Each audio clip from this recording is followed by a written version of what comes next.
Bonjour, aujourd'hui nous allons corriger la séance 3 d'Antigone.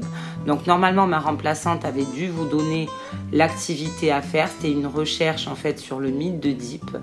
Et donc si j'ai choisi en fait de faire une capsule, c'est parce que ça vous permet évidemment de faire pause et à chaque fois vous devez tenir votre cours à jour et noter évidemment toute la correction en vert et encadrer le bilan en rouge comme d'habitude.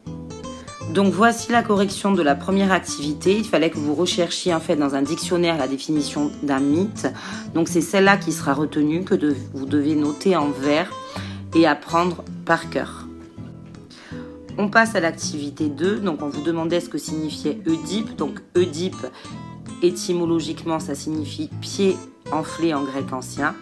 Et donc on vous demandait de quelle malédiction il avait été victime. Donc il a été victime du destin du fatum parce qu'il devait avoir un destin tragique et être maudit. Donc l'épisode qui était représenté sur ce vase, c'était l'épisode très connu d'Œdipe et du Sphinx. Donc il devait, pour libérer la ville de Thèbes, résoudre l'énigme qu'il a remportée avec succès.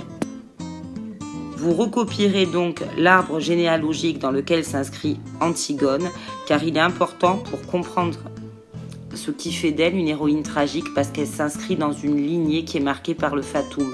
Enfin, vous devez, dans l'activité 4, noter la synthèse. Donc elle est écrite en rouge parce que c'est ce que vous devez encadrer en rouge et apprendre par cœur. Si toutefois vous avez des questions sur cette séance, évidemment, je reste à votre disposition pour y répondre.